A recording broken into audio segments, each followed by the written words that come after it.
Hi guys, வீட்டில் இருக்க பொருளை வச்சு ஒரு சூப்பரான ஹல்வா ரெசிபி பண்ணலாம். ஸ்வீட் கிரேவிங் இருக்கிறப்ப கன்ஃபார்மாக இந்த ஹல்வாவை ட்ரை பண்ணுங்கள். உங்களுக்கு ஃபுல் சாட்டிஸ்ஃபைட் கிடைக்கும். அவ்வளோக்குள்ள டேஸ்ட்டு சூப்பராக இருக்கும். எவ்வளோ சாப்பிட்டாலுமே உங்களுக்கு திகட்டவே செய்யாது. அவ்வளோக்குள்ள ஒரு சுவையான ரெசிபி. வாங்க எப்படி செய்யலாம் அப்படிங்கிறத பார்க்கலாம். ஒரு கப்பு பொட்டுக்கடலை எடுத்திருக்கேன். அதை மிக்ஸி ஜாரில் சேர்த்து நல்லா பவுடராக அரைச்சி எடுத்துகிட்டு வந்துடலாம். இப்போ பார்த்திங்கன்னா நல்லா பவுடராக அரைச்சிட்டேன். அது கூட 2 கப்பு பால் சேர்த்துக்கலாம். எந்த கப்பில் பொட்டுக்கடலை எடுத்தீங்களோ அதே கப்பில் 2 கப்பு பால். இதையும் சேர்த்து நல்லா அரைச்சி எடுத்துகிட்டு வந்துடலாம். இது போல் நல்லா க்ரீமியாக அரைச்சி எடுத்துக்கணும். இப்போ ஒரு கடாயில் நம்ம அரைச்சி எடுத்துகிட்டு வந்திருக்கதை நம்ம சேர்த்துக்கலாம். சேர்த்ததுக்கு அப்புறம் தான் நம்ம கேஸ் ஆன் பண்ணணும். இப்போ கேஸ் ஆன் பண்ணிட்டேன். இப்போ நல்லா மிக்ஸ் பண்ணி விட்டுக்கலாம். நம்ம மிக்ஸ் பண்ண ஆரம்பித்த உடனேயே நமக்கு நல்ல கெட்டியாக ஆரம்பிக்கும். பாருங்கள் எப்படி சீக்கிரமாக கெட்டியாகுதுன்னு. ஒரு நிமிஷத்தில் நமக்கு நல்ல கெட்டியாகி வந்துடும். பாருங்கள் நல்லா கெட்டியாகிடுச்சு. இப்போ நம்ம இது கூட 1.25 கப் சர்க்கரை சேர்த்துக்கலாம்.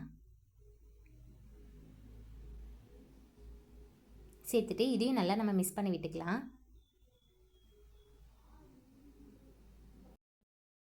இப்போ பார்த்திங்கன்னா சர்க்கரை நல்லா கரைஞ்சி கெட்டியாக ஆரம்பிச்சிருச்சு. இது கூட நான் 1 கப்பு திருவண்ண தேங்காய் சேர்த்துருக்கேன். சேர்த்துட்டு நல்லா மிக்ஸ் பண்ணி விட்டுக்கலாம்.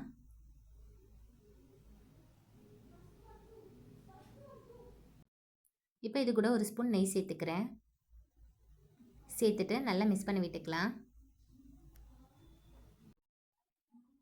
இப்போ இது கூட 3 ஸ்பூன் எந்த ஒரு வாசனையுமே இல்லாத எண்ணெய் சேர்த்துருக்கேன். சேர்த்துட்டு நல்லா மிக்ஸ் பண்ணி விட்டுக்கலாம்.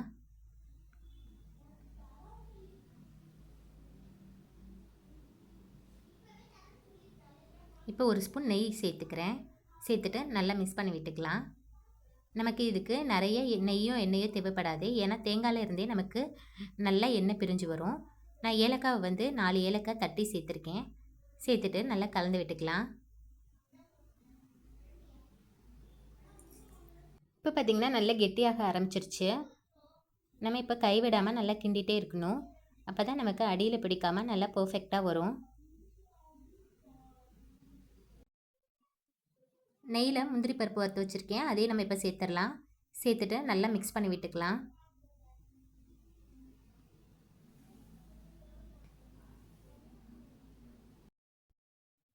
இப்போ பார்த்திங்கன்னா நல்லா இன்னும் கெட்டியாக ஆரம்பிச்சிருச்சு.